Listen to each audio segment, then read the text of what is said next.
Oh, great. Hi. Hi there. So, Kushro, you give Anurag the host status. I'll be the co-host.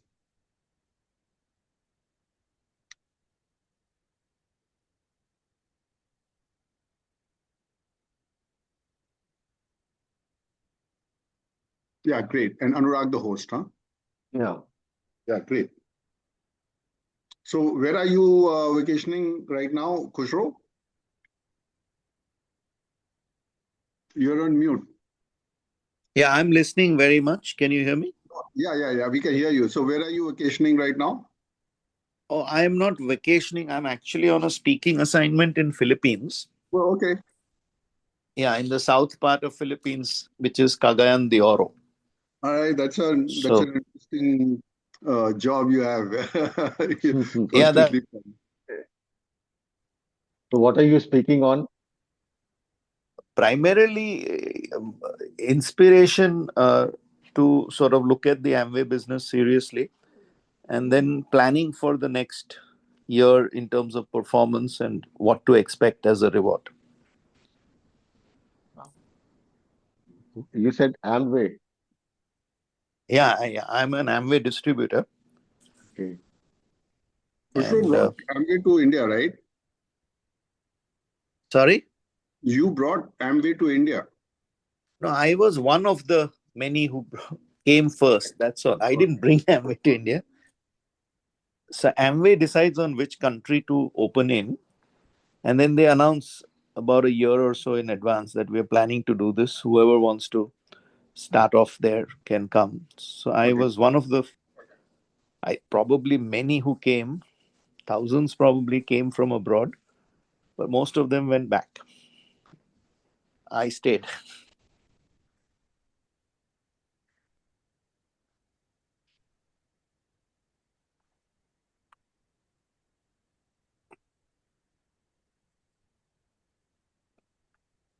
So, Okay. Anurag, GS will be introducing you on the topic because I believe he's worked very closely with you. Yeah. He should be joining anytime now. Okay. So basically, you know that you'll have to press the record button about a minute before you all start, right? Anurag, please do that, huh? And you can, Okay, let me find that. Okay, I'll press the record button. Yeah. yeah, it's So, recording. okay. It's recording already. It's okay. Yeah. Okay. No, Yeah. then this will be what I will share. That's all you have to remember. Yeah. Yeah. Okay, no problems. All right, so I shall now make Anurag the host. Yeah. And I'll go mute because I have to answer a phone call. Rather, I have to return a phone call. So I'll just go mute Sure, for a sure. while. No problems. Okay, all the best, Anurag. Thanks. Thanks, Kushal. I Thanks will a lot. see the recording in Yeah. retrospect. Yeah. Yeah. Hi, Okay. hi, Srinivas. Hey Yeah. Anurag, how are you? Good. I can That's see a Srinivas. nice. Yeah. So I Okay. can see you are at IIT Kanpur library here. Trying to get some inspiration. Good. All right, Anurag, I'm making you the host and signing off. Thanks a lot Okay. and see you Thanks, soon. Kushal. Thanks Yeah. a lot. Bye. Bye. Yeah. Anurag, is Akash joining us too? No, Akash is out somewhere. Oh, okay. Okay, and when you finish the meeting, right, you can Yeah. just sort of end the meeting, leave and end the meeting. Otherwise, the recording continues for nothing. Okay. Okay.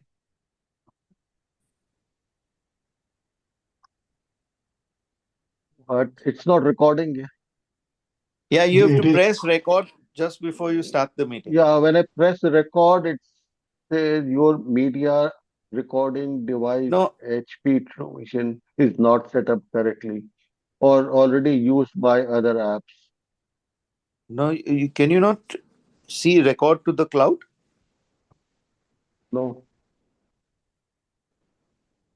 It's recording, Anurag. It's already recording. Recording? Okay. Yeah, I can see the recording symbol. Yeah, I think it's recording.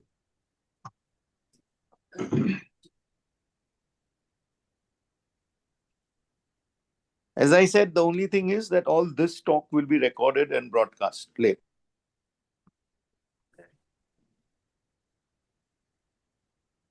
Got that? Got it. If you can either stop recording now and then start the recording 1 minute before the meeting, then only that part will come through, or else Okay. you can keep the recording going as it is, but all of this talk will also be recorded and broadcast. Let's just keep this on in case there's any. Fine. Yeah. It's working, so let's not. Okay. Let's not tamper. Yeah. Let's not tamper. Okay, great. No problems at all there.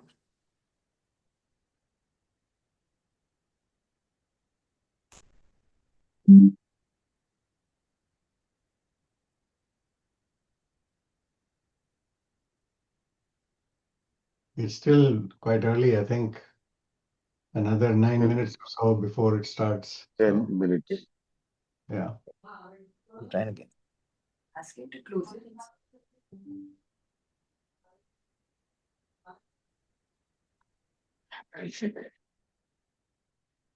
Yeah, Khusro wanted us to log in a little early to Wow. because he's not able to join, so we had to take control. Yeah. So I'm just heating up some food and I'll be back. Okay.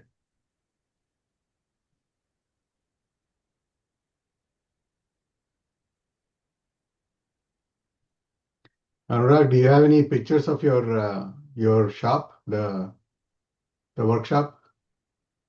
No, I don't think Hmm. I have any pictures of the workshop.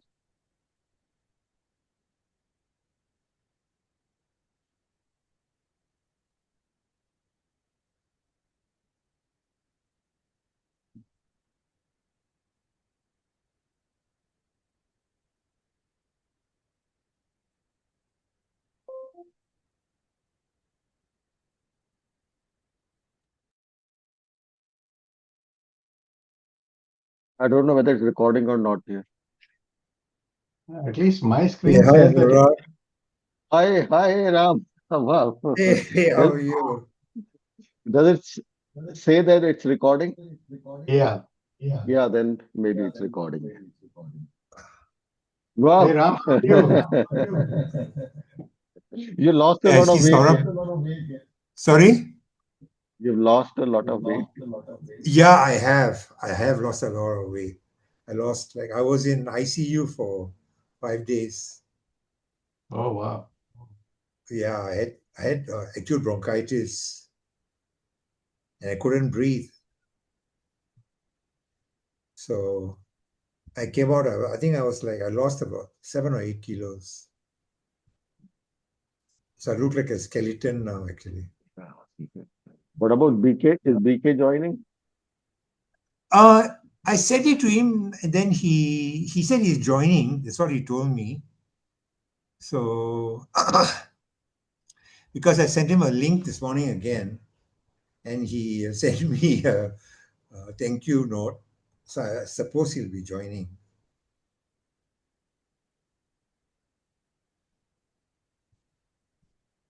I thought your son will probably be doing the explanation. Is he doing that, or are you going to be No, doing the no, talking? I'm going to do it. Okay, that's good. That's good. There is SAP. How come I SAP is can see heating it. IITK library at the back in SG 183? I don't know if SG 183. Is that just the background, or is it like really He's behind there, it? boss. He's there. He's sitting in front of the library. Yeah. A Magu. He's a permanent Magu. Even after all these years. That used to be home for a long time. Yeah.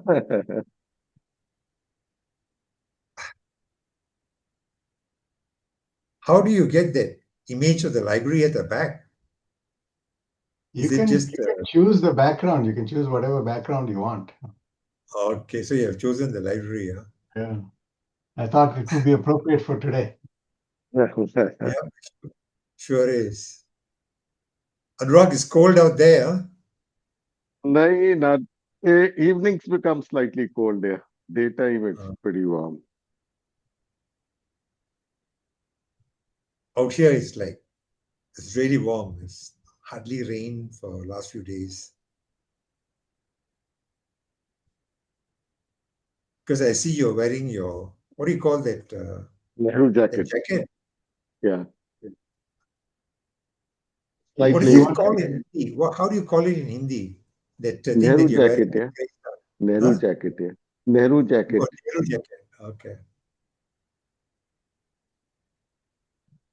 Hey, Ram, that's a surprise. Hey, Saurabh, yeah, I like to Mm. surprise you. So how come you're in heat or what? Oh, me, yeah. I'm in heat, all right.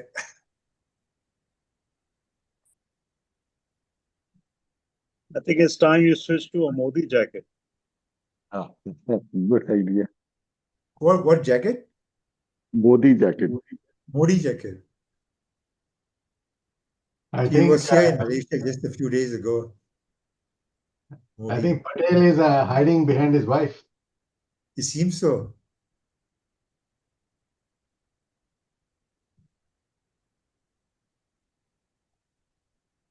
Oh, quite a few people. Huh? Not many, though.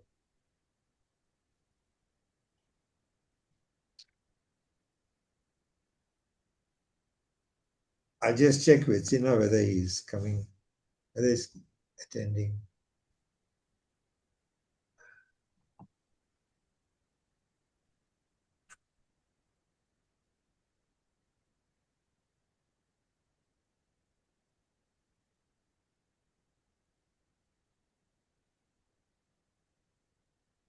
I thought Sanjay Patel would be out there walking on Chowpatty or something like that. No, too much walking. That's why I'm trying to stay awake. It's all up to Anurag. If the talk is interesting, I'll stay awake. Otherwise, you might hear snoring. We'll wake you up.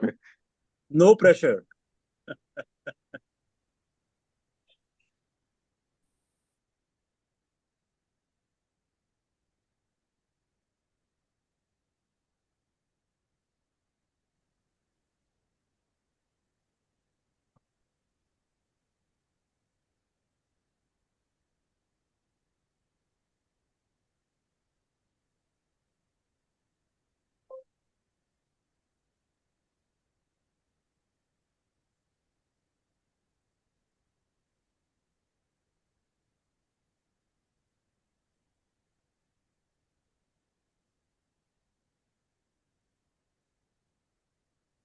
Yeah, Sanjay, how are you guys taking the 10% tariffs now?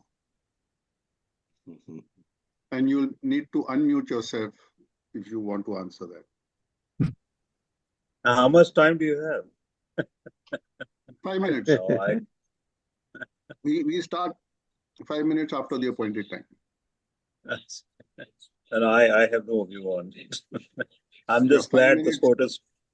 I'm just Hmm? glad the SCOTUS set some, kahunas to at least oppose him. Sanjay has given up. Yeah. But that's why he escaped to India. Yeah, he's हाँ got 1 foot here. अभी मेरे को भी आने को अंदर tariff लगेगा.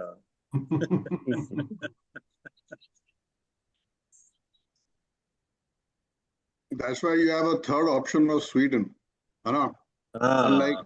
unlike most others. Escape well. I like the title of your talk, though, Anurag.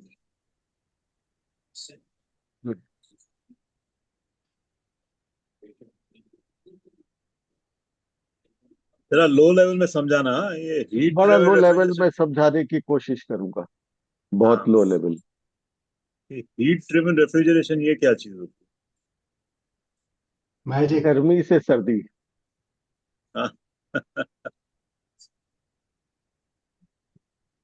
मौसम का खेल है. Actually, the term heat-driven refrigeration is really a very nice, catchy, very catchy. Because That's refrigeration why. and heat, like.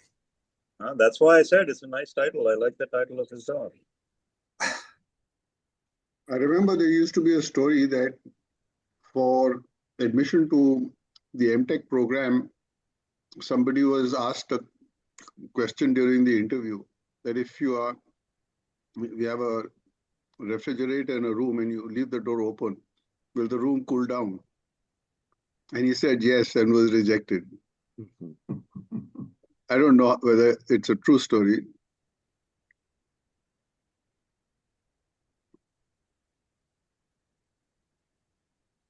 Anurag is here to prove that it can be done. Yes, it is being done.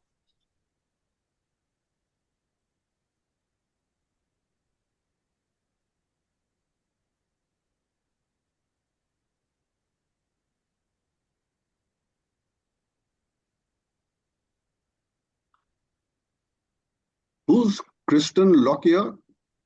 Someone researcher with you? Yes. Yeah, he's my student. He's my PhD student, and Okay. Raj Agarwal is also my PhD student. Oh, okay. Would be nice to see them and say hi. Yeah. Hello everyone, good morning. Good evening for you. Hi, Hi, hi, Raj. Raj. So I presume you did your engineering BTech somewhere in India? Yes, so I Where? graduated from IIT Kanpur in 2023. Oh, great. Yeah. Then I joined Dr. G for PhD. Dr. G, okay. Yeah. We address him less respectfully. Christian, you want to introduce yourself? Where is Christian? Hi. Yes, sorry, Hi, Christian. How are you? I'm doing well. How are you, Anurag?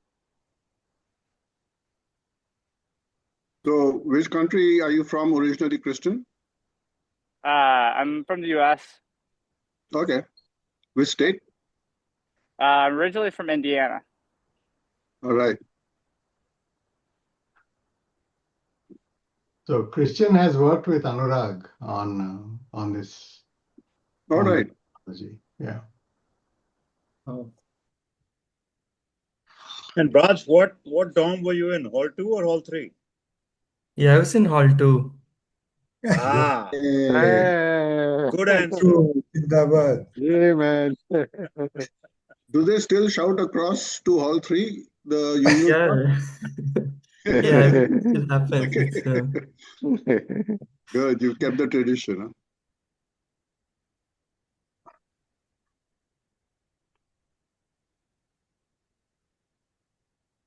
So I guess we can start. What do you say, GS? Let's give it 2 more minutes. It's 10:33. Okay. Yeah.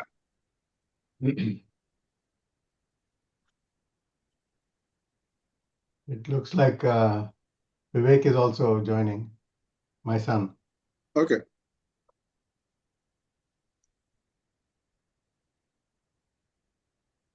Vivek, you want to say hi? Hi, Hi, everyone. Vivek. Hi, Vivek. Hi. Good to see Hi. you. Been long. That was, I think, 2016 we saw you. Yeah, yeah. I've been able to come to a few of these on Zoom in the last year or so, and it's been nice. Yeah, show us your face now. I don't think you want to see that just yet. It's still 9 in the morning here. Okay. On a Saturday.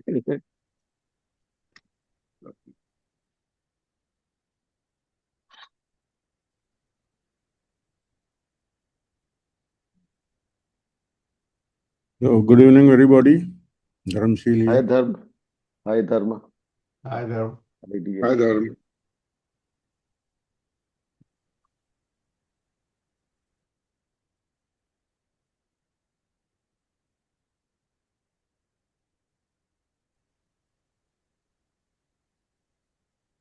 Okay, maybe we'll get started now?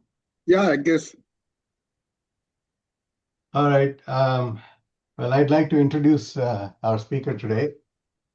Most of you know him as the boy from Saharanpur who was famously known as the teammate of Navjeet Singh in the hockey team and roommate of Atul Bhargav. I think he's grown up a little bit now. And after IIT, he went to Tennessee Tech, got a master's degree, and he ran a couple of companies. And now he's been he runs a company called he founded and runs a company called New Leaf Dynamic, and they are doing some wonderful things with very practical technologies. I want to take a couple of minutes to explain. I'm sure he'll do it too, but I'll just explain the significance of what's going on here. As some of you already noted, heat-driven refrigeration sounds like a mysterious thing, and it is. What Anurag is doing is truly monumental. There is a lot of research in what is called sorption, adsorption, or absorption. But in most research groups, people are simply looking at some of the materials that go into it. Very few, in fact, nobody has been able to actually make systems that work and are commercialized and are actually operating in the intended applications. And that's the beauty of what Anurag has done. There are some Chinese researchers who have attempted this, but even there, they haven't been able to commercialize it yet. I've been in this field for more than 40 years now, and it is just truly remarkable to see the application of these sorption concepts into viable technologies. And what is so significant here is that basically he's addressing the food shortage problem. And there is no food shortage per se. India produces a lot of food, a lot of milk, and so on. The issue becomes being able to sell it before it rots. And as you know, in the hot climates in India, it's the shelf life is very, very short.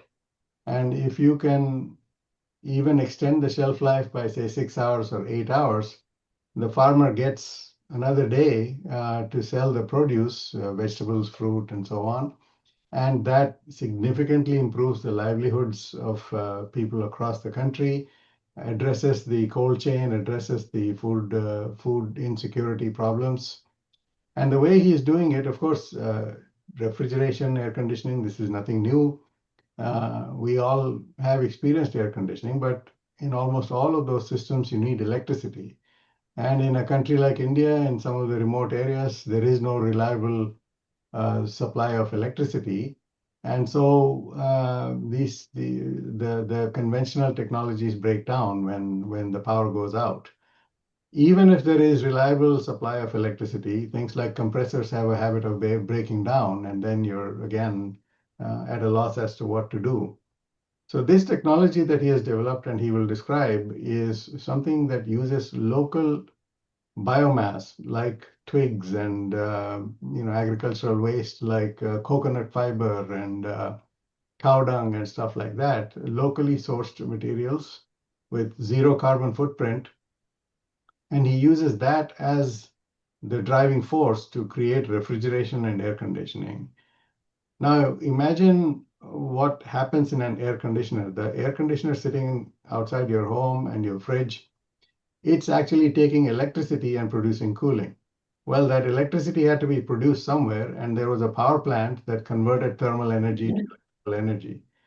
What this technology that Anurag has developed does is it actually puts that power plant also in this item that he sells. So it's a combination of a power plant and the cooling technology, all packaged into one unit and distributed across the country to chill food, vegetables, fruit, milk, and so on and so forth. And he's also doing air conditioning using this. So this is a very, very significant, very useful engineering development, which people have talked about in the research arena for a long, long time, but he has brought it to reality. So this is It's truly remarkable what he has done as an engineer, and I'll leave it at that. So Anurag, take it over.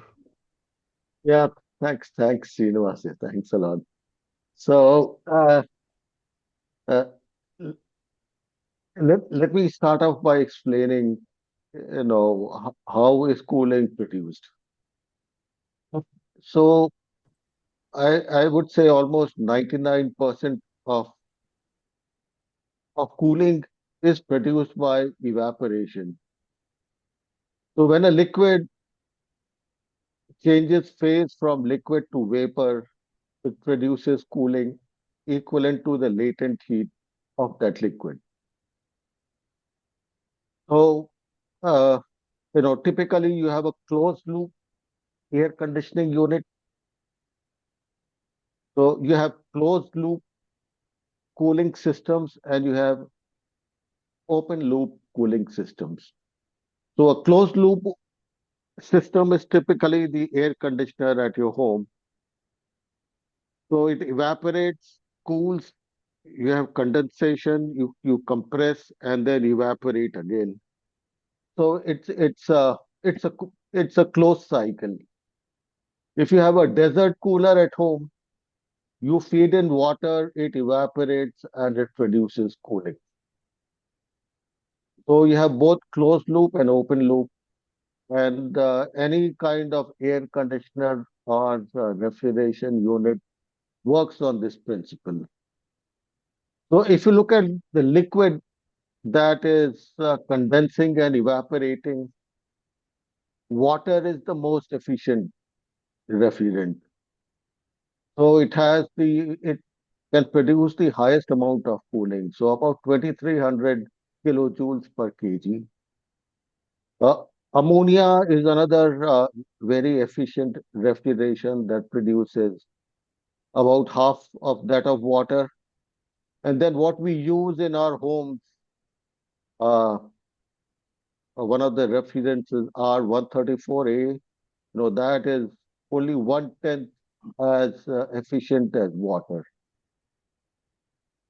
So let's keep this in mind as we move forward. I don't know why it skips.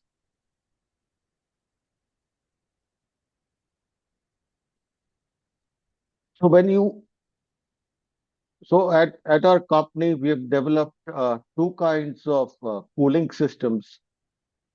So one is a refrigeration unit that is called green chill that you see on the left. So this is a biomass or a waste powered refrigeration unit. So you have waste that is loaded onto a hopper that is fed through a screw conveyor into a hot water generator. And this is the refrigeration unit that produces cooling. So this is a closed loop cooling unit that uses natural refrigerant.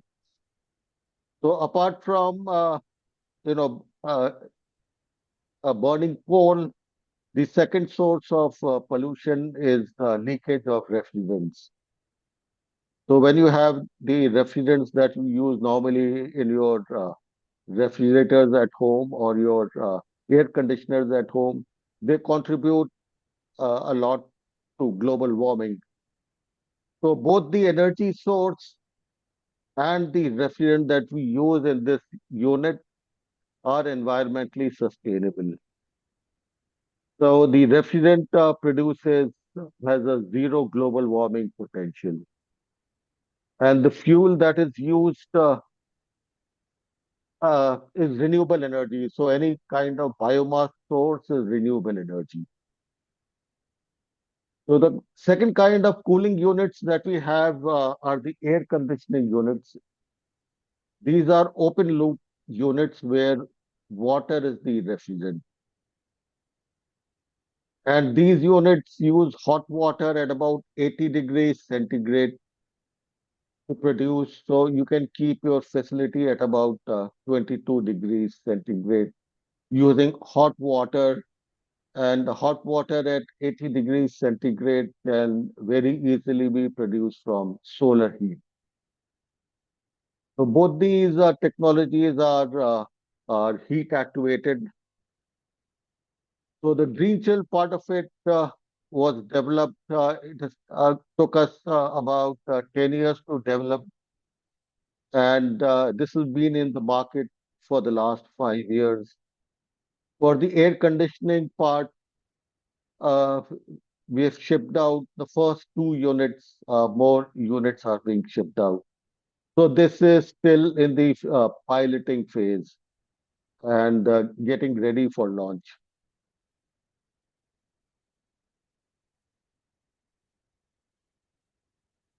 So let me explain to you how the refrigeration unit works. I don't know why this screen scrolls every time I press next slide.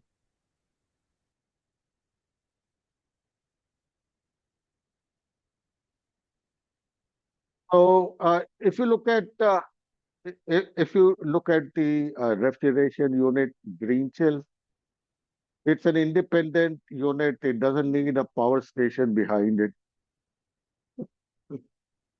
So it can use any kind of waste that is available to you, and it can use any kind of waste that has calorific value and generate cooling.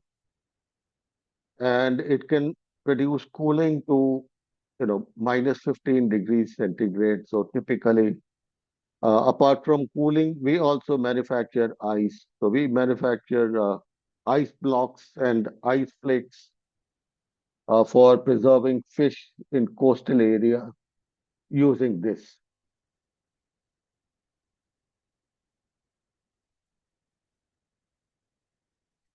This is how the technology works. So these are solid adsorption systems. So on one end, you have a hot water source or a hot water unit. And on the other end, you have a heat sink. That is a cooling tower. And we have a hot bed and a cold bed. The hot bed is loaded with a solid adsorbent. The solid absorbent is a refrigerant called ammonia. So as soon as this bed is heated, it releases the refrigerant under high pressure. And once the refrigerant is under high pressure, it easily condenses at about 30 degrees centigrade. The refrigerant condenses, forms liquid. It goes through an expansion valve into an evaporator where the cooling is produced and it is absorbed in the cold bed. So refrigerant is released under pressure, it is condensed, it is cooling takes place, and it is absorbed in the cold bed. Uh, once all the refrigerant is transferred from the hot bed to the cold bed, the cycle reverses, and the cold bed becomes the hot bed, and the hot bed becomes the cold bed, and so the cycle then reverses and moves in this manner. So this system, it is powered by a computer which manages all this reversal. In the refrigeration cycle, there are no moving parts. So since there are moving parts, it can work over very long periods of time without requiring any maintenance. So these units at customer locations run for something like a year without stopping continuously.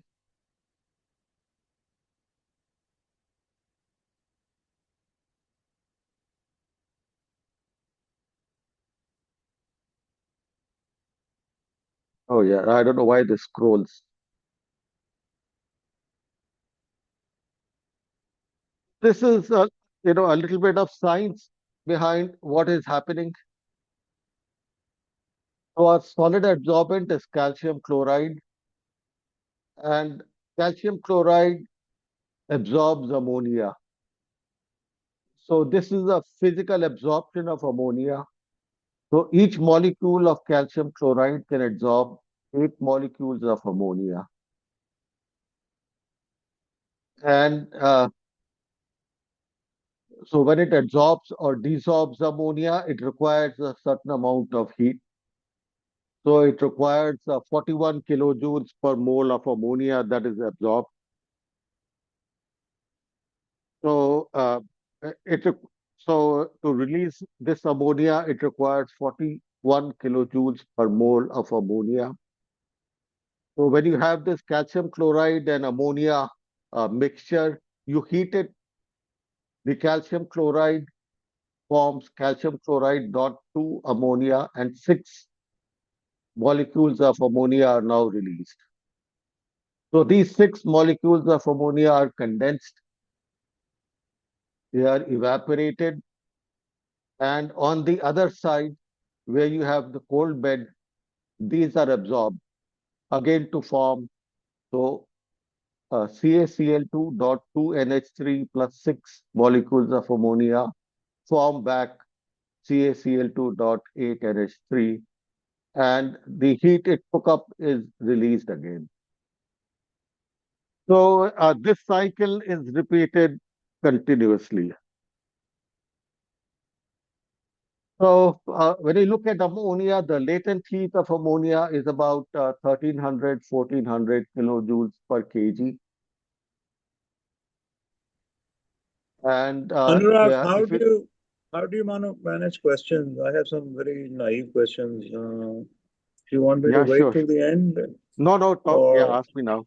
Ask now. so? Can you go back to your so evaporation? I think of as needing some heat source in the evaporation to even make the thing evaporate. But I didn't see any. Where is the heat source for the evaporator, or is it evaporation because of some pressure change? Why is the evaporator evaporating stuff rather than just holding stuff? So from the condenser, you have the expansion valve. So Huh, inside the condenser, you have liquid. The expansion valve turns it into vapor. So that produces cold vapor. So the evaporator is like the like the AC cooling coil inside your home. I see. Okay. So that cooling So it's coil is picking up the blowing. heat from it's picking up heat from the ambient. Yes, inside your room. So there is air being circulated, and that is picking up the heat. Okay. And Sanjay, And that's what's causing the evaporation. yes, Sanjay, you are the heat source. yeah, Yeah, no, I mean that wasn't clear in this picture. So okay. yes. So that's fine. That helps me understand physically. Now, in the calcium chloride, I mean, this is the ideal reaction. What is the dispersion state of the calcium chloride that is that efficient in taking up and releasing ammonia? Is there's no agglomeration, or what kind of how is the calcium chloride? How is it held to make it this efficient in releasing and absorbing ammonia through multiple cycles? Wow, It's just, Sanjay. So that these are so this is what has taken us many years to figure out. oh, I see. Okay, you'll have to kill So me that to let me know. yeah. So you hit the nail on the head. So if you just use calcium chloride, it is going to expand and agglomerate. Right. And it has very poor conductivity, very poor porosity. So this has really been the subject of research. I see. Okay. So the science has been existing for maybe last 100 years. But then how do you make it work practically? That is the tough question. That has taken us long. And I will explain to you. So we also have one student who completed his PhD from IIT Patna on this subject, and that made a lot of improvement. So is there a Hey. limit on the number of cycles? Is there a limit on the number of cycles you can do, or is it pretty much infinite? So it is pretty much infinite. So, I see. we have tested it, so we've got regression tests.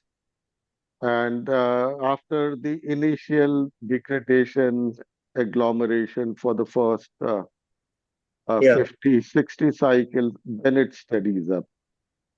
I see. Okay, thanks. I don't want to take up more Yeah, time. so Thanks. basically how calcium chloride matrix is held up, how to make sure that it doesn't expand and contract physically. So that has been the toughest part of it. Oh, hi, Anurag. One more question, quick question. So is the efficiency, we are getting the efficiency because of the design of that evaporator? Is that what it is? Oh, this efficiency of about 0.6 is because it takes more heat and produces less cooling.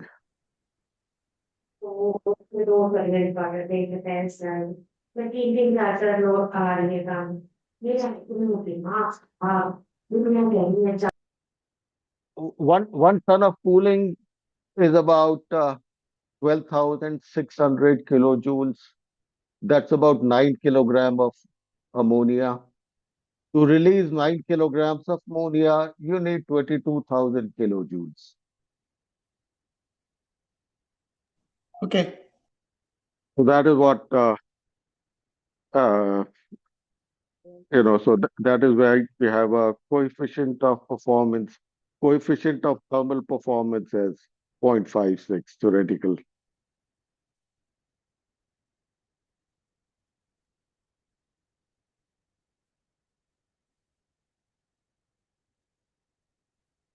So, this is what the unit looks like.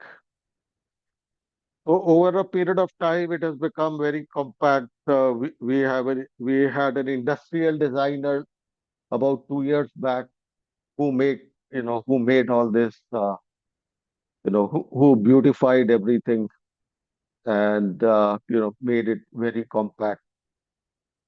So, like I said, this is a hopper. The biomass is loaded onto this hopper. We have a screw conveyor that feeds the fuel, and this is a small hot water generator. So this hot water is generated. You have the flue gas. The flue gas goes into a cyclone filter. So the cyclone filter separates ash, removes ash, and the ash falls down, and the hot gases flow out through the chimney.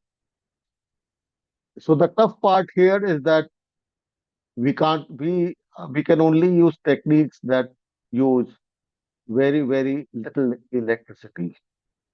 So this unit uses about 10 to 15% of electricity that is used by a conventional compressor-driven system. Again, everything is managed by a computer, and this computer is also connected to the cloud. So you can see all the internal parameters of, when the system runs, the system can be monitored over the cloud, and I'll show you some graphs. So the system is also used to make ice. So we have ice flake machines connected to it. And to make ice, you need minus 18 degrees centigrade so that you can make ice at -5, -6. So, you know,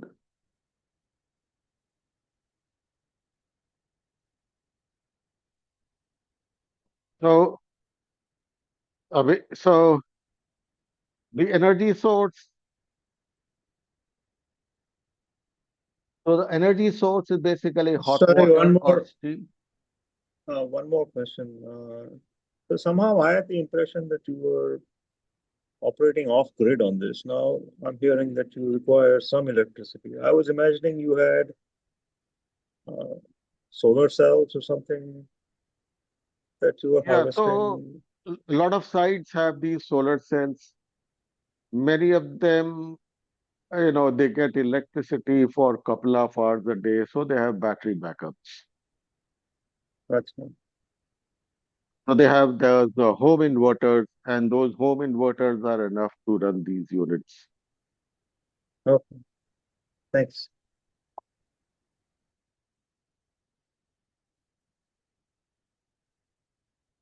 So typically, these units are used for storage of fruits, vegetables at farm locations, fruits, vegetables, flowers.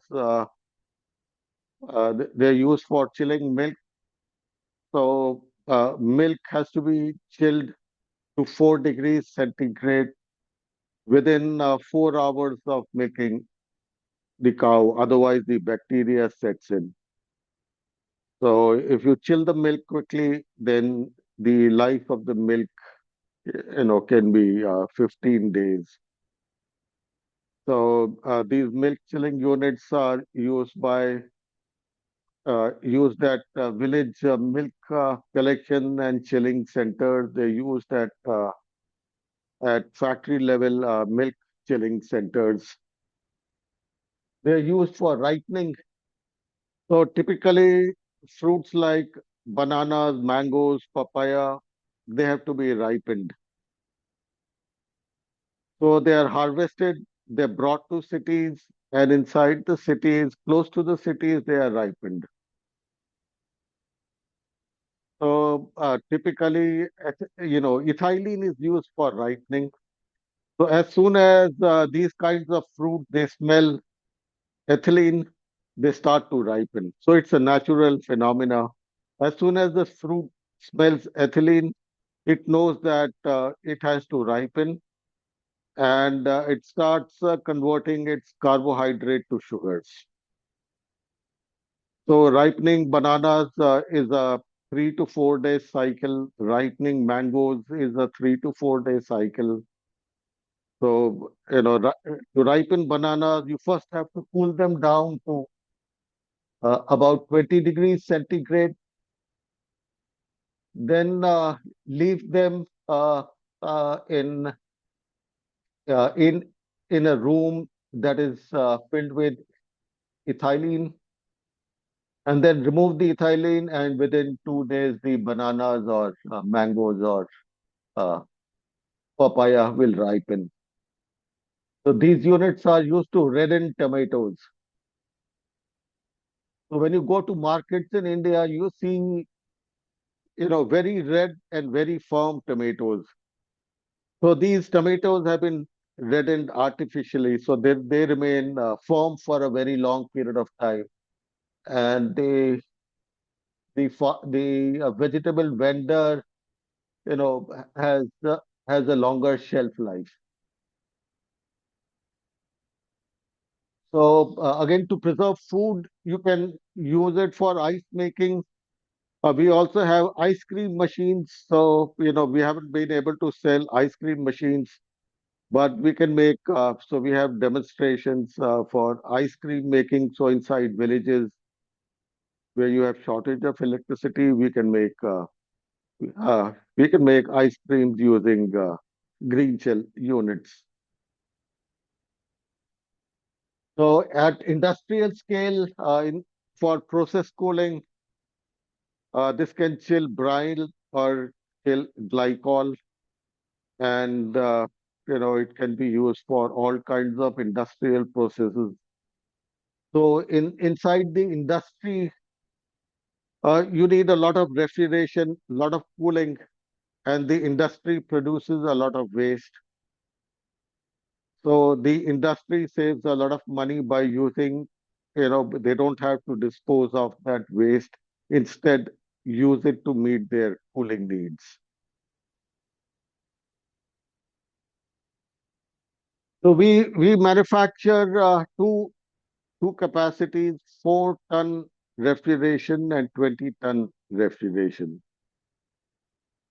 So typically, our 4-ton refrigeration would take half a kilowatt of electricity, and typically a grid-powered unit would have taken about 8.5 kilowatts of electricity. And a grid-powered unit would have cost about 70,000 units of electricity, or causing 60 tons of carbon emissions a year, and an electricity bill of about 7 lakh rupees a year. So here the electricity bill is less than 5%. And at the farmer's field, the farmer, he uses his crop waste or crop residue to power up these units.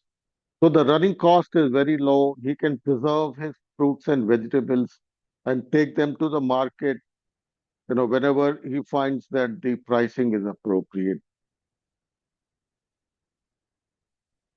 The larger capacity unit is a 20-ton refrigeration unit, and this takes about 3 kilowatts of power. And so electrical unit would have taken about 31 kilowatts of power. We're using 10% of it, and it would have consumed electricity worth 25 lakh rupees a year, and also producing 200 tons of carbon per year. So, so this is, So so we can Anurag, again, also, sorry, I yeah. don't think about refrigeration and evaporation to the degree you guys work on. So go back to your original diagram of the cold bed, hot bed, if you don't mind. Yeah, sure. So in this, besides the computer, etc., where is your electricity being used? So the electricity is being used so you have hot water flowing and you have cold water flowing. So you have very energy efficient pumps from Grundfos. These are German Grundfos or Willow. So that the pumps. pumping power is where the electricity is going. Yes, yes. And then the evaporator would be having a fan to blow air. Achha. So what I'm trying to think in my mind is, you're basically saying that suppose I was on the grid, right, and I don't need to put biomass. Is this still an efficient way to use instead of the typical compressor? Would this still make sense if I could use the power grid to operate this? Yes. So in a lot of industry, it makes sense. So typically the cost of electricity for the industry is 10 rupees a unit. And if the biomass waste, so the break even between electricity and biomass, if the biomass costs about 7 rupees per kilogram, so the cost of running with electricity and the cost of running with biomass would be the same. So in industry where they create a lot of waste that has to be disposed of, and at the same time they're using refrigeration. So one example of this industry is wine industry. So in wine industry, grapes are harvested in February and March. And when grapes come in for harvesting, uh, they take out the juice of the grapes, and that juice is stored in massive tanks. And those tanks have to be refrigerated. And when the grapes are crushed, you have the grape skin and the grape seed. That is called pomace. So the amount of biomass that is available in the wine industry can meet 30% of the refrigeration needs of the industry. So the main I see. expense So, in the wine industry is on refrigeration because these huge tanks, they have to be kept refrigerated through the year. So they keep manufacturing wine through the year. So, And Anurag, yeah, yeah, that they basically means that the entire fruit juice industry can benefit from this, right? Basically, they have to keep yes, the fruit juice cold, and a lot of the waste from the fruit, basically, instead of being thrown, or there is a lot of bio waste, right? That can be yes, used to power this kind of unit. exactly. So a lot of these, for example, the fruit industry, they are able to sell their waste at a higher value. so, So but if I understood correctly, no, that makes a lot of sense. But if I understood correctly, it means 30% of the. ये कौन बात कर रहा है पीछे? हाँ. So it basically meets 30% of the, or roughly not the full up need to refrigerate. It provides a way of electricity reduction, use reduction. Is that correct? If I yes, understood your yes, wine yes, example? yes, Okay. So yes. you So still have to supplement with. Huh. yes. So another example is beer industry. You have spent grain. So every 100 liters of beer requires about 3 tons of cooling. No, I got that. I don't want to So hold up some everybody's time. industries I you got. can meet 100% of the capacity. In some industry, you can reduce your electricity cost by 30%.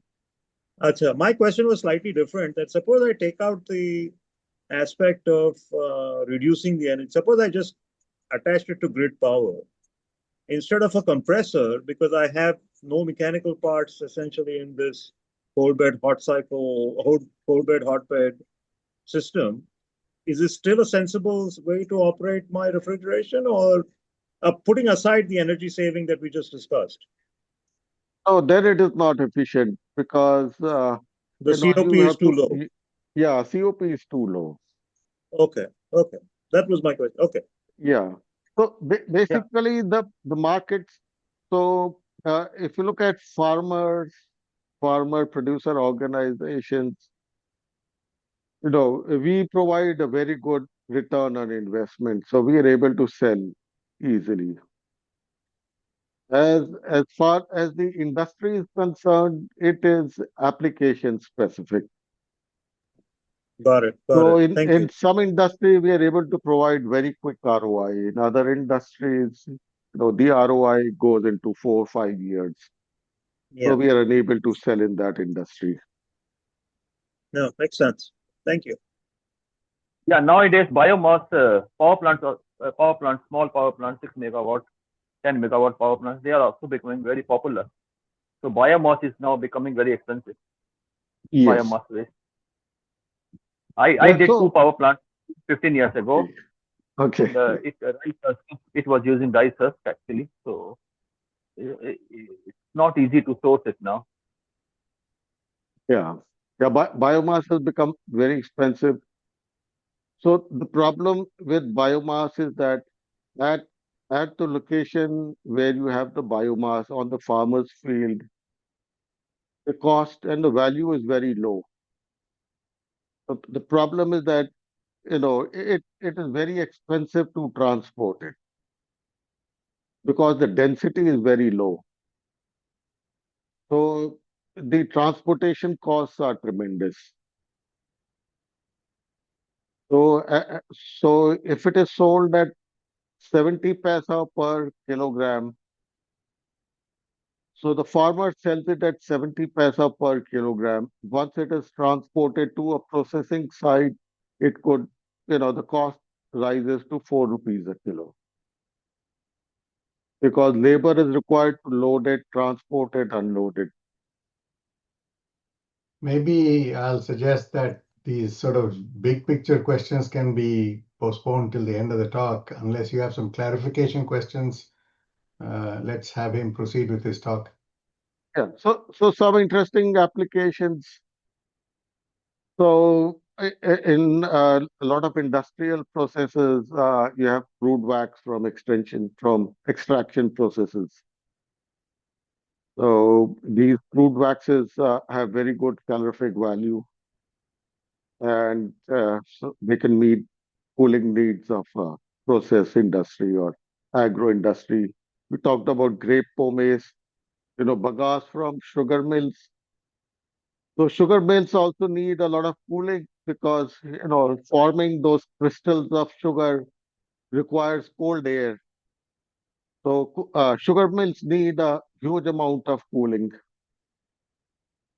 One very interesting application we found in the pharma industry, one company was getting back 300 tons of vitamin tablets every year, and these vitamin tablets have very high calorific value.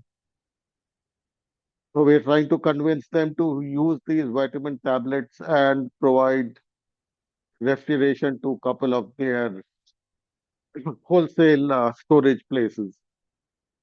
ETP sludge has very low calorific value, but still can be used to meet refrigeration needs.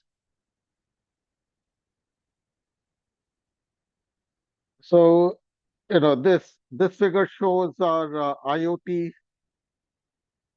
So all the data uh, uh, that you know all the pressures, temperatures, and what's happening inside the unit is monitored online. So right now, it is only monitoring. We do not have any control at the moment, but and right now we're gathering huge amount of data with all these units are running, and we don't know what to do with this data and how to move ahead and use all this data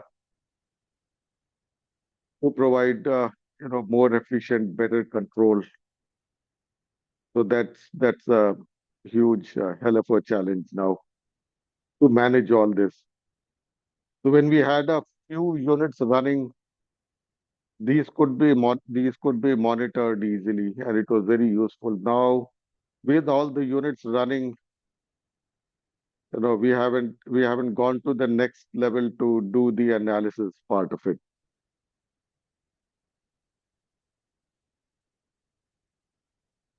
So this is one site. It's a big basket in Bangalore. A big basket has their distribution center on the outskirts of Bangalore. Uh, they have uh, they have 10 cold rooms, and one by one, we replaced all those cold rooms with green chill units. So they had waste coming in from several other locations. So they were processing coconuts. So we had coconut waste. They have cashew processing units. So they have cashew waste, and we were able to use all that waste and run cold rooms for them.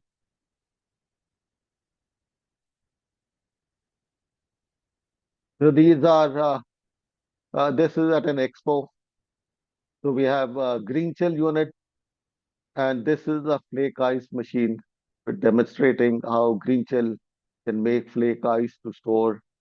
And this is a truck mounted ice flake machine. Uh, uh, this is in Paradeep.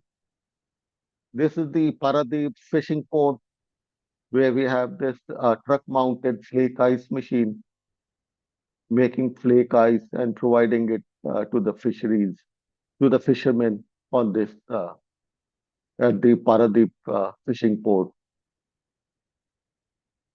So the industry also needs cooling, and typically they need process cooling. And the industry already has existing chillers. So our green chill units can integrate with the existing systems so as to not to disturb the existing systems. So typically in the industry, you have hot well and cold well with an existing chiller. Green chill can sit in parallel and take over the existing electricity powered chiller and use the same setup and convert hot well into, take the water from hot well and put it into the cold well and provide it for process cooling. So since green chill has a much lower running cost, so in typically in these situations, green chill green chill meets the base load. And if there are cooling load spikes, then the existing chillers would come on and switch off periodically to take up that load.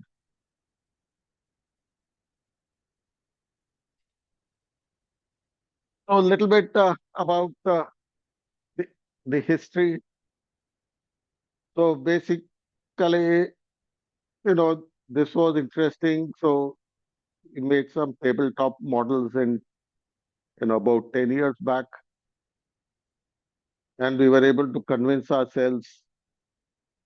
And some of my friends saw this and they said, "Boss, take our money and we'll contribute. Let's form a company." And that's how we started off. So in 2015, we handed a project to IIT Patna and two professors, Dr. Rishi Raj from mechanical engineering and Dr. Ajay Thakur from chemistry department reviewed the technology. They carried out their tests and verified our findings. So then in 2015, we were ready to plan the next steps. And in 2016, we sold a few units. And then end of 2016, the demonetization came.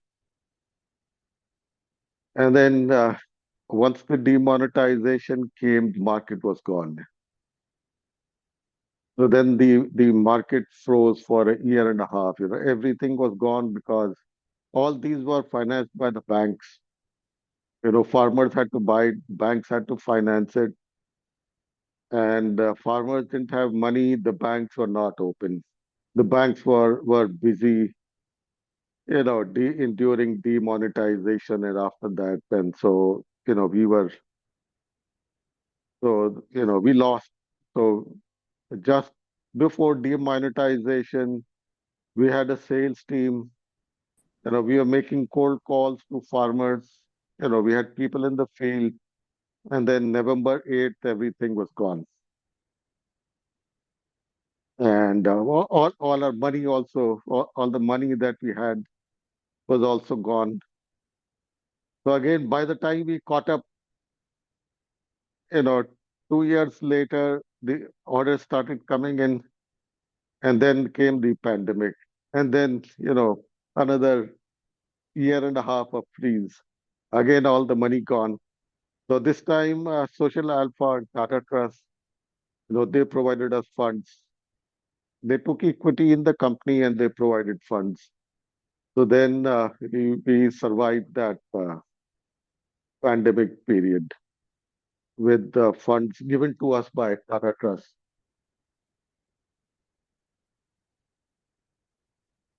So like I said, like Sanjay said, agglomeration was a big problem. So on the right-hand side, you can see the calcium chloride matrix, getting agglomerated.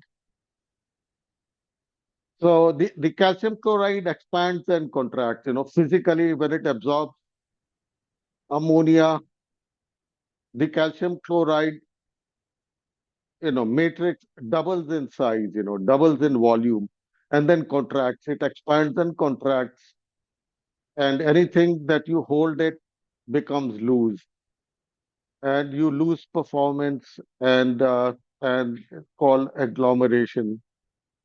So when we when we had this problem, our systems were holding twice the amount of calcium chloride than what was actually required. So in about 2019, 2020, uh, we started a new research project with IIT Patna, and Sunil Mehra from IIT Patna got a PhD. So what we did was that uh, initially the calcium chloride matrix was being held together by cement and pieces of uh, of carbon of expanded carbon from coconut shells, activated carbon from coconut shells. So we had a mixture of calcium chloride, activated carbon from coconut shells, and cement. So activated carbon provided porosity and thermal conductivity. But that really it didn't stop the agglomeration. So the research that we did with IIT Patna that led to this paper. So instead of activated carbon, we now have expanded graphite. So this is the special graphite that is, it's graphite that is treated with hydrochloric acid. And when we mix these graphite flakes with calcium chloride and coat it on these tubes, the graphite now takes up the calcium chloride expansion and contraction. The full matrix does not expand and contract. The graphite mixed with calcium chloride now expands and contracts. So the full matrix does not expand and contract. So then, this matrix is now held together by these kind of straps. And now there is, so after the first 50, 100 cycles, there is no agglomeration. And the size is also reduced. So this was really a great relief. So my ex-boss Ajay Chaudhary, who was one of the founders of HCL, became the chairman board of governors of IIT Patna, and that's how he got us connected to IIT Patna, and that is how IIT Patna did all this research on this stuff. So also working with Srinivas, with Kristen. Uh, so what? So until we worked with Georgia Tech, it was most of our work was mostly experimental, making prototypes, testing it, remaking prototypes, testing it, and vendors were designing, some of the equipment for us. But then working with Srinivas's team led us to a much better insight into what is happening, and uh, and we are very happy to see their computer simulations match with the computer simulations of the vendors that were supplying us things like evaporators and condensers. So that really gave us a lot of confidence. And then from a 4-ton cooling unit, we designed a 20-ton cooling unit. And we have several of these 20-ton cooling units that are operating. So one 20-ton unit is going to be installed in close to Mumbai near Panvel. And this is a very interesting application. So this is going to be installed at a vertical strawberry farm. So there is a huge requirement of strawberry, but to grow strawberry, you need nighttime growing temperatures of 10 degrees centigrade and daytime temperatures of 18 degrees centigrade. And if you use refrigeration units to maintain those temperatures, it's not going to be, the cost of strawberries is going to be very high. So this company that has expertise in indoor farming of strawberries, so we have worked with them, and the unit has just been shipped out to Panvel, and it'll probably take next 2-3 months to install it by summer. And hopefully we'll be having a vertical strawberry farm, growing strawberries using green chill. So also when we started off, all these big companies won't supply us components here. We needed really world-class components. We didn't want to rely on local brands or Chinese brands. So most of these, none of these companies would even quote to us. And even if they quoted with 4 months of delivery and 100% advance. That was impossible. So, again, Anurag, what components were you trying to source? So these were, for example, we needed evaporator coils. Oh, okay. And the companies in India, the normal small companies in India would make them of stainless steel, very heavy, make them one by one by hand. So we had to import it from German companies who were manufacturing them in Indonesia. That was a nightmare. So finally, there is a company that was promoted by one professor at IIT Delhi, Spirotech Heat Exchangers. So now it's an international company. It's been bought over by an Italian company. They were making aluminum uh, evaporator coils. But they only wanted large orders, so one shipload at one time. So since he was an IIT Delhi professor, he agreed to make deliver us batches of 5, and the cost of those were so a stainless steel evaporator would cost us about 1,25,000. This would be like about $20,000, and very low cost, very compact. We asked Danfoss to help us, and Danfoss India provided us a lot of connection with these suppliers. Also, Danfoss by itself is a big supplier of refrigeration equipment. So initially, we wanted refrigeration parts that were not being used in India. So they were manufactured by Danfoss, but they had not brought those technologies to India. So we had to import.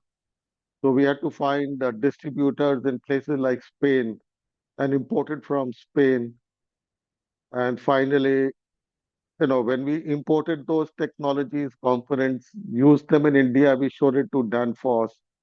Then they helped us, they approached all the vendors and they started supplying us. So we wanted pumps, energy efficient pumps, but those guys, they wanted a order of shipload of pumps. So we were able to convince, some of these very large vendors to supply us in small quantities at reasonable payment terms. So then they would take orders for a year and supply us 20 pumps a month. They would stock it and supply us 20 pumps a month. So understand, and now again, I don't work in refrigerant systems, etc. So if aluminum coils will do, why do people use stainless steel? Or is it aluminum will do for ammonia as a refrigerant? Or don't understand why, if it's that much lower cost, why do people continue to use stainless steel? So aluminum coils are used in all the air conditioning equipment. Gotcha. So they're manufactured in bulk. Stainless steel coils are manufactured one by one, custom built. Hmm. And typically the refrigeration industry, everything is mostly it's project by project.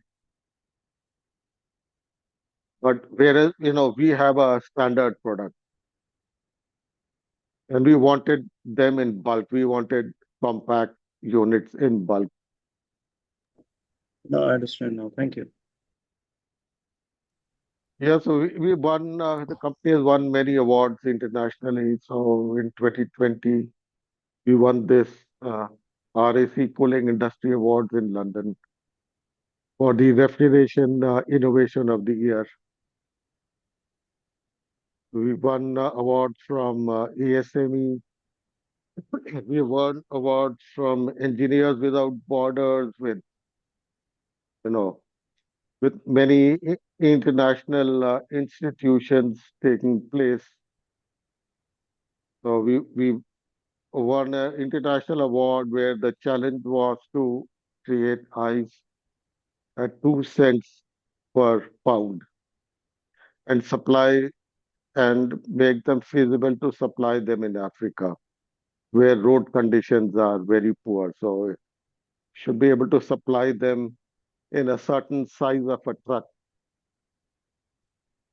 And so we were the only company who were able to build those units and provide those units.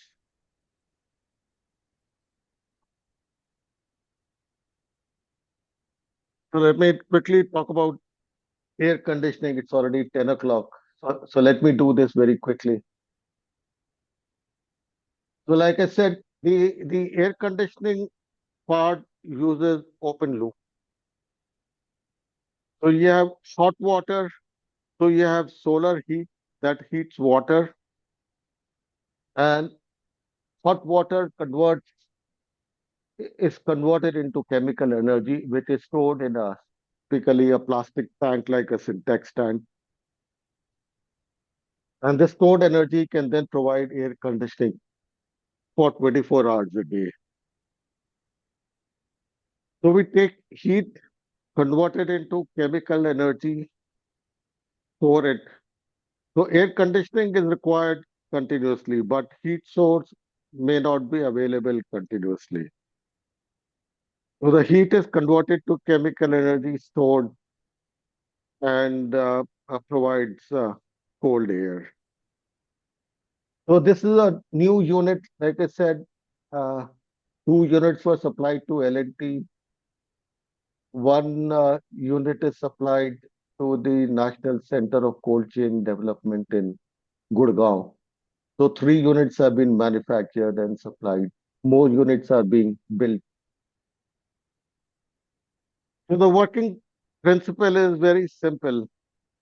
So you have desert coolers in India, and in Delhi, in the month of April, our desert coolers can blow air at 16, 17 degrees centigrade. So when the humidity is low, desert coolers are very effective and they can meet the cooling needs. But a lot of time and at many locations, at coastal locations, the humidities are very high. So evaporative cooling doesn't work. So what we do is that if we can dry the air before we send it to a desert cooler, then the desert cooler can provide air, you know, and it doesn't matter whether the ambient has high humidity or not. So this is what this unit does. It dries the air, then provides evaporative cooling, and then pushes out cold air. So during the drying process, the drying agent gets diluted, and this drying agent is reconcentrated or regenerated using a heat source. So that is why you need heat. And once the desiccant is concentrated, it is like energy source. It is like energy storage.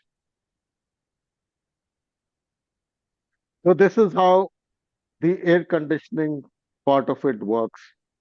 So it is a liquid desiccant powered air conditioning unit. And this is really ideal for tropical conditions, coastal conditions. It is very efficient. Let me show you how it works.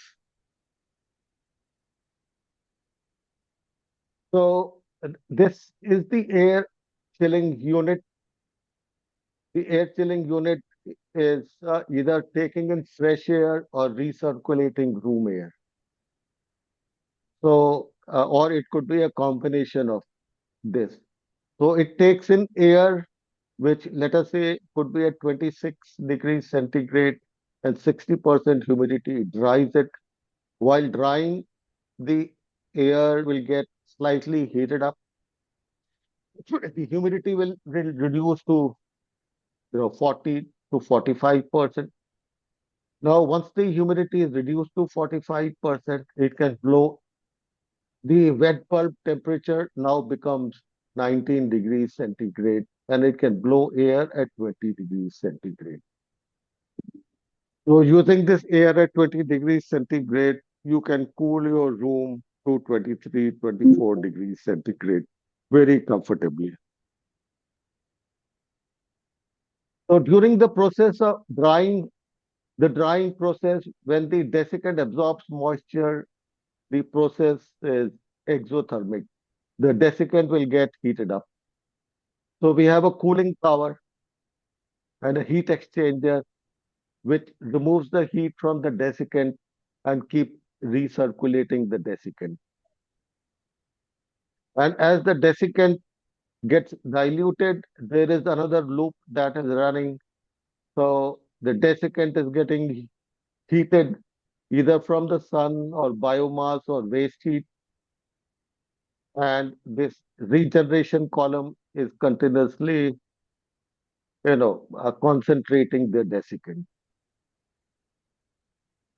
So all this working together using very little electricity and using heat source from sun or any other heat source, you can provide air conditioning.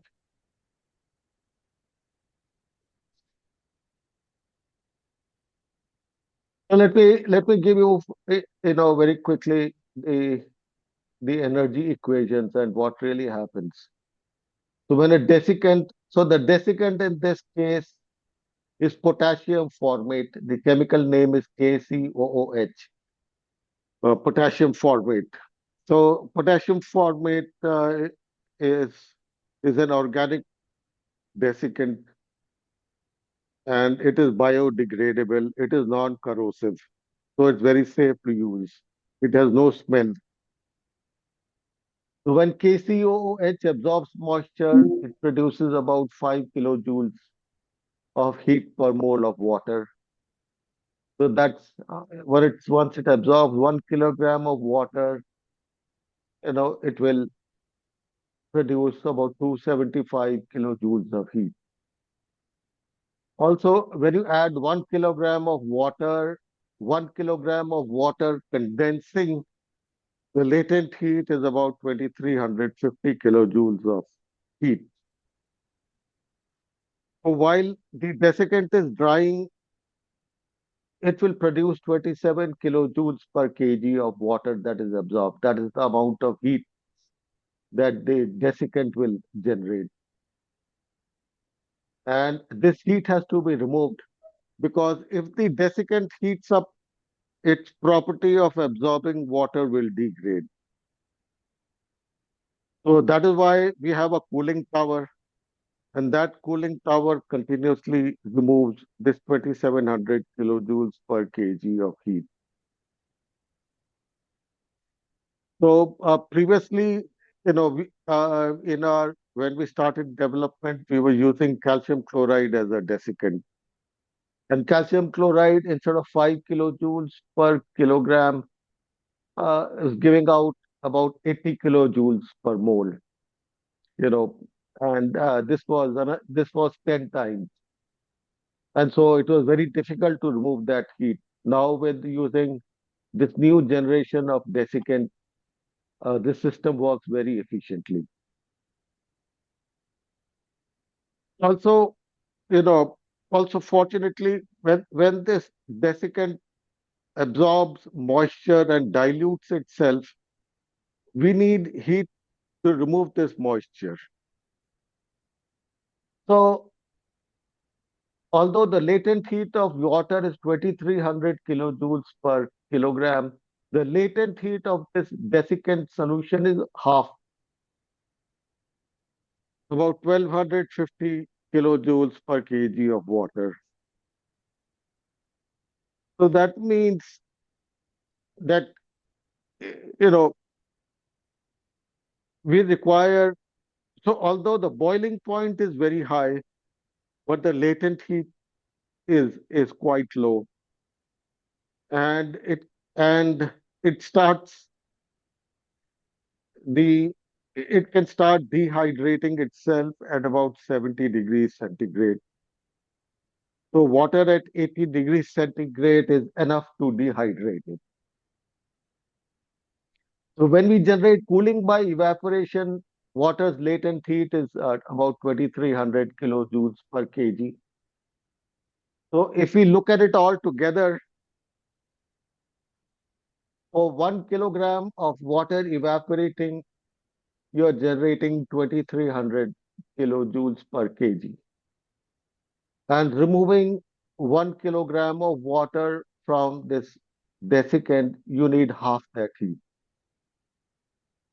So again, unlike our refrigeration unit, this one needs half the heat energy.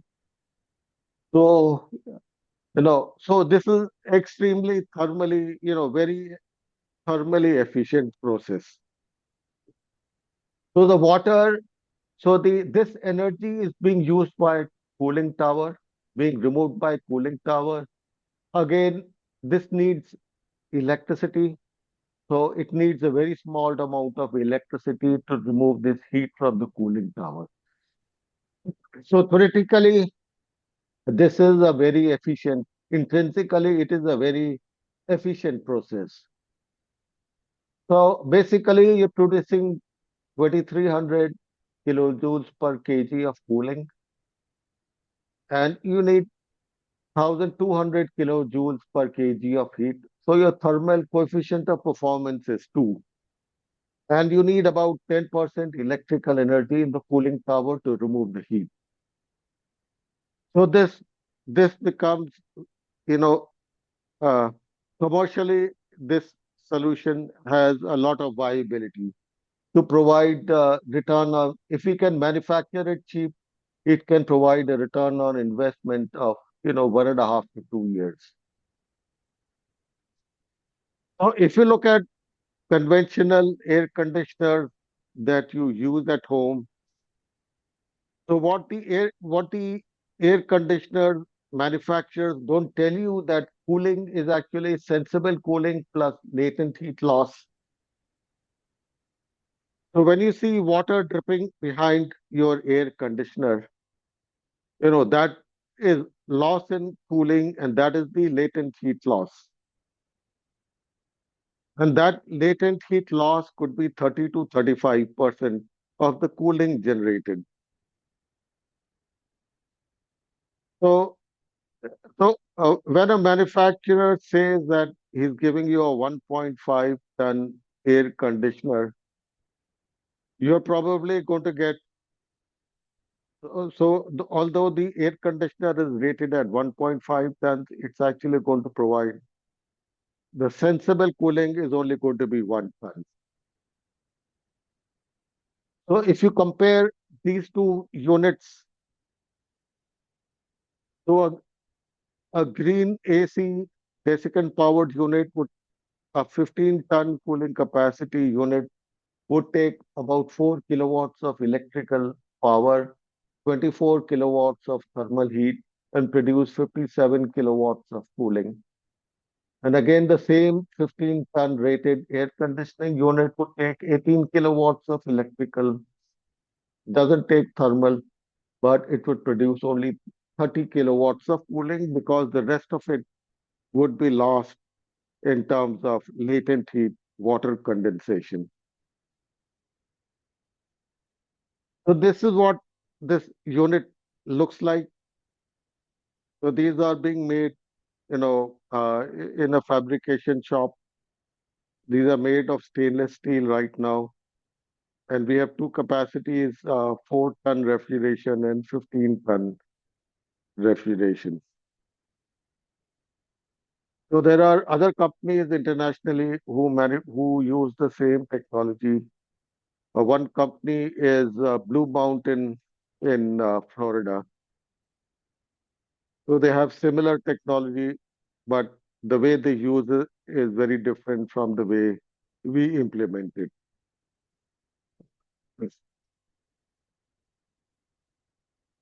So this is what the assembled units look like on our shop floor. Right now, everything is made out of stainless steel, fabricated, made out of laser cutting and welding. So this is the air chilling part of it, and this is the regeneration column. And this is the desiccant plant. And there are a lot of heat exchangers along with this unit.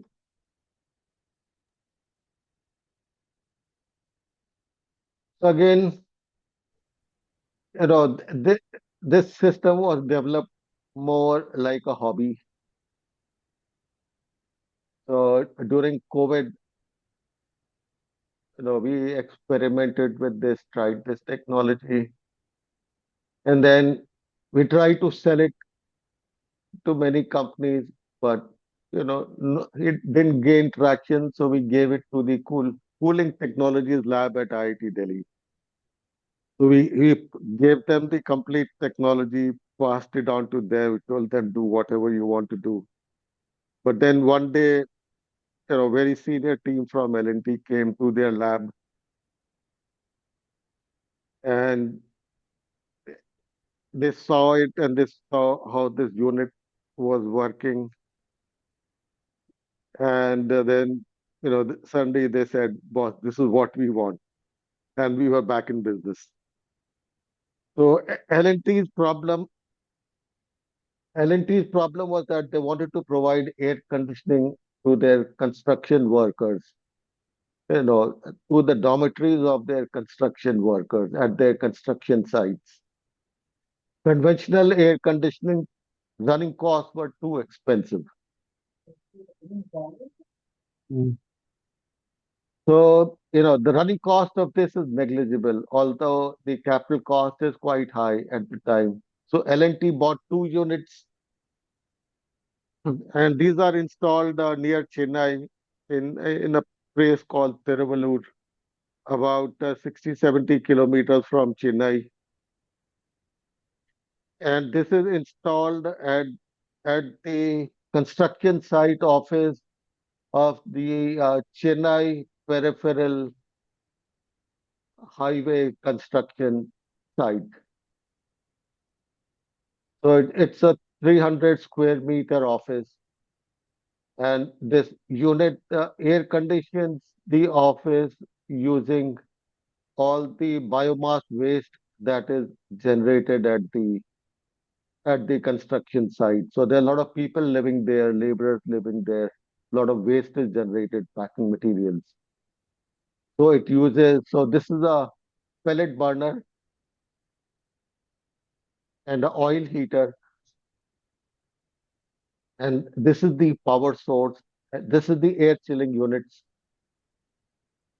This is the regeneration column. So you can see it's a massive site. This is the ducting that has been done to the site.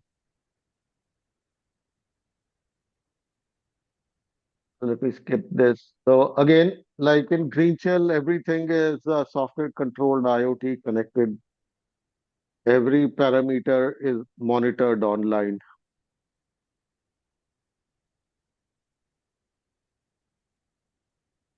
So right now, we have a couple of focus areas to market this. So one place that we are focusing on is we want to look at highway restaurants. So highway restaurants need to be air conditioned. They need to run for 16 hours a day. And in those places, we will be able to provide a very good return on investment and become financially viable. Another place we're looking at is urban branches of banks. So because of information technology, they have a lot of automation equipment, they need air conditioning. And rural banks have a problem of electricity. We can provide sustainable refrigeration using solar heat. So, meeting a lot of people, giving a lot of proposals. So that's it.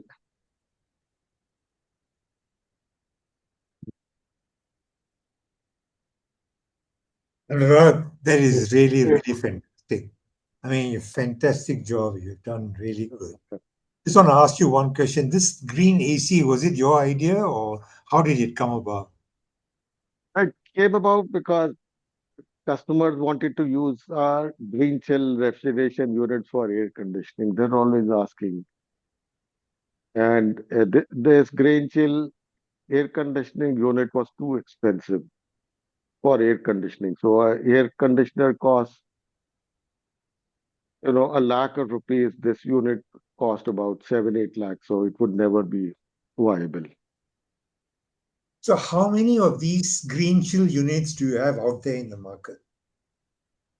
We have more than 300 units. And I believe you have one in Thailand as well. Yeah, we have 2 units in Thailand. So these units, in one unit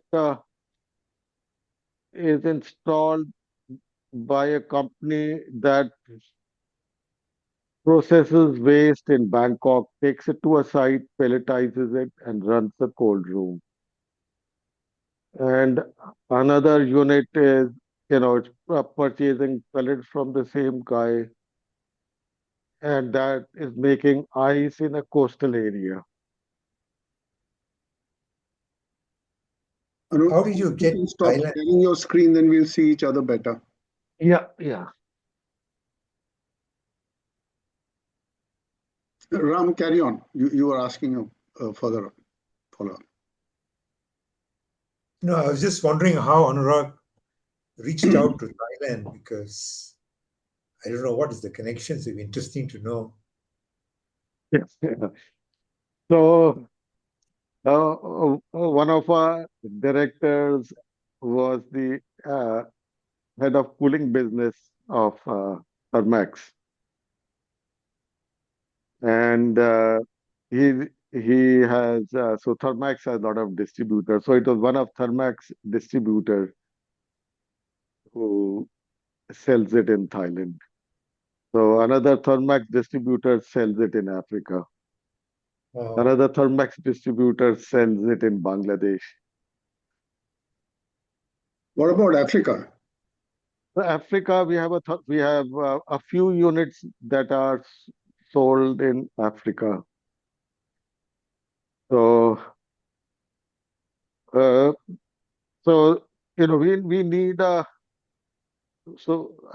we need a good distributor in Africa. We need somebody motivated who works full time on selling this, not somebody who gets an opportunity and sells once a year. Ask I was Sue going to say, I was going to suggest Sanjay Sood, but then you said motivated, so I refrained. Yeah, somebody. So when we install the first few units in any place, whatever price we sell it at, it's always a big investment for us to sell and support it. So, for a question around that is failure mechanisms. Yeah, so generally the failure mechanisms are that so most of the time it's the wrong biomass. So normally we take in any kind of biomass, but if we feeds in huge lumps which don't go through our conveyor, then it gets stuck. The biomass could have hell of a amount of ash, like rice husk is about 30% ash. So the ash has to be removed frequently. So, most of the problems are related to, biomass. So once customers start depending upon this system, they understand what kind of biomass. So, biomass availability during rainy season. So the guy has to store it for the rainy season. I see. So, customer education fixes basically issues that arise normally, and everything else. Yeah. So biomass availability and viability is the main problem. Many times our sales guys sell it too aggressively, in their enthusiasm to sell. The guy, doesn't have the proper biomass, but still forcefully sell it. We get into trouble. So if there's no biomass, this will not run at all? Yeah, then it is a lot of manual intervention is required. So the cold rooms have to run 24 hours a day.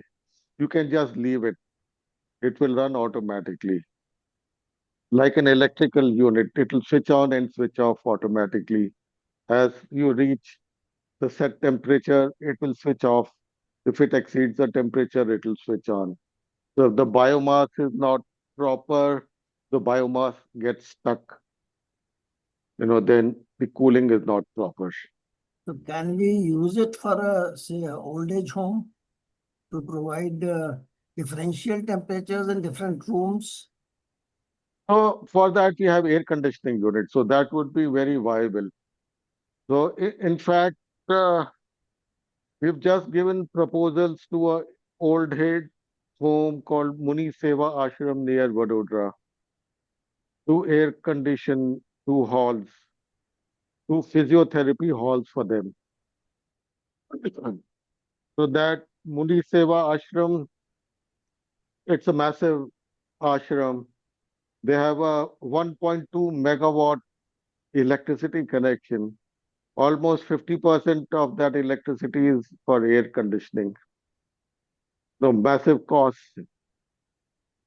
So they want more air conditioning without increasing electricity.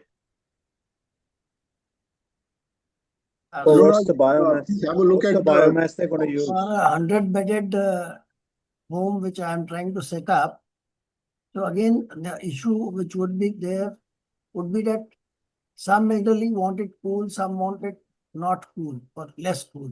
So can that differential temperature can be set up? Will that scope be there? Biomass can be arranged, but can that differential? So air conditioning systems don't need biomass. They'll work on solar heat. Yeah, so we'll have to see how to. So basically, if there are different rooms, then in those rooms, blowers have to be switched on and switched off, like a ducted air conditioning unit. So that blowing air from that duct needs to be switched off. Okay. Anurag, just have a look at the chat box and see if you want to answer any of them. Yeah.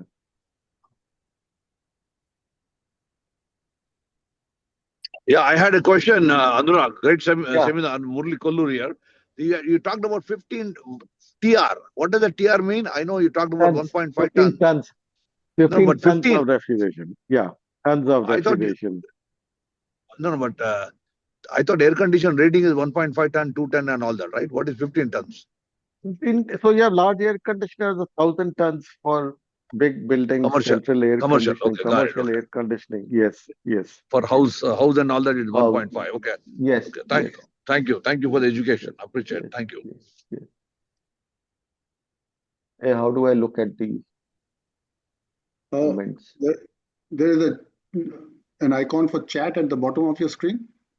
Do you want me to read it out? Yeah, I saw this. Yeah, sorry. Yeah. Okay.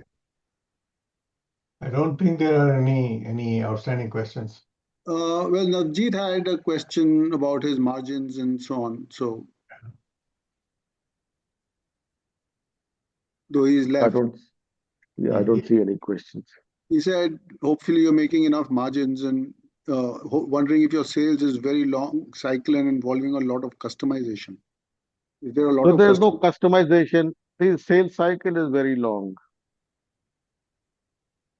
Margins, selling to farmers, so margins are very small, and sometimes these units get funded by companies like Tata Trust or other donors. So so we have some donors who are able to. So government has typically 35% subsidy, but that subsidy is very difficult to get. So some private donors sometimes provide subsidies. But if there is no subsidy, what is the payback cycle? So payback cycle is typically 3 years. So the banks are not financing them yet? So theoretically banks finance, but so for farmers, they don't have balance sheets. For farmer producer organizations, they don't have balance sheets. They won't have submitted their tax returns in time. They do, their bank statements will have a lot of cash withdrawals. So uh, we sometimes we find them guarantors. So sometimes donors don't give money, but they will guarantee loans. So they gave us money so that they put money in a fixed deposit against which we guarantee loans to farmers. But And then there are private financiers who will take that guarantee. There are very large cold storages in rural areas, privately operated. It would make sense for them. Have any of them adopted this? Those cold storages are generally for varieties like potatoes. They will not store fruits and vegetables. So what happens with a produce like potatoes? The harvest is, the full field gets harvested at once, and everything is transported to a cold storage. Whereas when you are growing bhindi, you harvest 50 kg every day. You can't take it to a cold storage. And the life is very small. You can't store it in that large cold storage for a week, 10 days. It costs too much to transport and take it back. So those huge cold storages are for like apples or potatoes or canoe. But for fruits and vegetables, you need small cold storages close, at the farmer's field. So the large cold storages don't need your 20-ton units, is it? Now the large cold storages have a problem sourcing biomass. Okay. So we meet them, and the biomass that they have to transport and buy makes it expensive. Okay. Great. Thanks, Anurag. This was awesome. Thanks, guys. Appreciate it. Thanks a lot. Thank Thank you you. very much. Thank Hey, you. Anurag, fantastic, Anurag. I mean, Hey, it's thank just, you, yeah, Ram. Thanks, I am thanks, really thanks, mind thanks. blown. Because Such of a all you fantastic, guys, such a all your fantastic achievement, no, no, Anurag. You know, thank it's you, a thanks. superb achievement. I mean, I'm so proud that you are my classmate. You know. Come on, For what you have done. It's come on. superb. Sunil Gulati just says he just all of Haryana wants it. He just said that. So Sunil Gulati is your new friend. In the chat, he Yeah. says there, can we have your mobile number? Haryana needs this in a big way. So. Okay, should we wrap it Definitely, up? this is very good. Very good, very wonderful Um, thing. It can easily be done. So Thanks, Anurag, Sunil. you can share your presentation on the group, so everybody, and Yeah. I hope it has your contact numbers and email, of course, so Yes. Sunil and others can Yeah. reach Yeah. out. Yeah. How do I send it? I just. Just put it How on do? the reunion or any group that you're Okay. in. Yeah. Yeah. I'll do that. Yeah. Great, thanks. Thanks. Thanks, Saurabh. Yeah. Thanks, everybody. Yeah. Thanks for staying up so late. Thanks, Anurag. Almost 11. Bye. Anurag, don't forget to end the recording when you Oh, sign shit. off. Yeah. All right. Yeah. Thank Okay. you very much. Really enjoyed it. Thanks. Thanks.